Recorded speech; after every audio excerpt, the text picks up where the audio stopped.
गर्मी हो या सर्दी, धनिया तो हम हर सब्जी दाल में इस्तेमाल करते हैं। और फिर दाल या सब्जी में धनिया न डले तो उसका स्वाद ही कैसा। एक तो दाल या सब्जी में धनिया डला हो तो देखने में बहुत अच्छा लगता है, और फिर इसका जायका हमारी सब्जी या दाल के स्वाद को कई गुना अधिक बढ़ा देता है।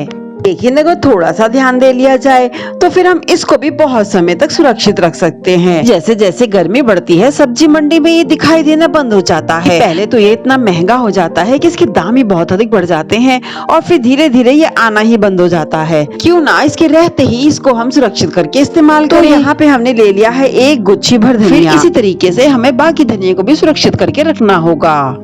यहाँ पर हमने धनिया को ले लिया है, और इसका जो डंठल वाला भाग है वो हमें काट देना है।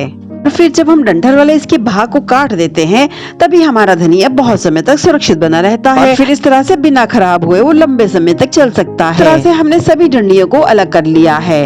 यहाँ पर हमने इन्हें इकट्ठा कर लिया है, और इसके जो ऊपर वाला हरी पत्तियों वाला भाग है उसको भी हमने अलग कर लिया है। देख सकते हैं कि कितना ताजा और फ्रेश अच्छा दिख रहा है। इन सभी डंडियों को हमने एक बार पानी के नीचे अच्छे से धो लिया है, और फिर हम इसको रख के कमरे के अंदर ही बिना धूप के इसको रख के सुखा लेना है। चाहे तो इन्हें आप छोटा छोटा भी काट सकते हैं, और फिर हमने इन्हें कमरे में ही रख के सुखा लेना है।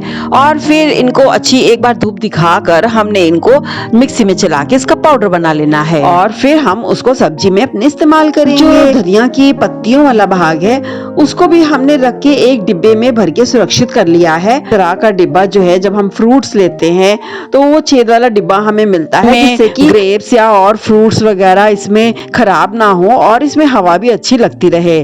तो इस तरह से हम इसमें रख के इसको हम फ्रिज में स्टोर कर लेते हैं, और इस तरह से हमारा ये धनिया 6-7 दिन तक बहुत आराम से इसी तरह से फ्रेश बना रहता है। और जब भी हमें इस्तेमाल करना होता है, थोड़ा सा धनिया लेकर हम ताजा ताजा उसी समय धोकर और उसको हम दाल सब्जी में डाल लेते हैं। आप चाहे तो इन रसदार धनिया की डंडियों को भी 4-5 पानी बहुत ही अच्छे से धो लेना, और फिर इनके ताजा रहते ही हमने अम्बिया पुदीना की चटनी में हमने इसको इस्तेमाल कर लेना है, जिससे कि इस चटनी का स्वाद कई गुना अधिक बढ़ जाता है। कि इसके इस्तेमाल से धनिया का पूरा रस और स्वाद भी चटनी में आ जाता है। इस तरह से बाकी भी और धनिया को भी हमने स्टोर करके रख लेना है। तो गर्मी का सीजन आए तो इस तरह से आप भी जरूर धनिया को फ्रेंड्स स्टोर करके रखिएगा, तो आपका धनिया भी बहुत दिनों तक आराम से चल पाएगा, और इस तरह से आपको धनिया को रोज रोज ढूंढने की दिक्कत भी नहीं होगी। इस ट्रिक से एक बार आप धनिया को स्टोर जरूर करके देखिएगा फ्रेंड्स। इस तरह से धनिया को करना और उसका भरपूर इस्तेमाल करना, और मामी शौकीन की रसोई को सब्सक्राइब करना बिल्कुल ना भूलें।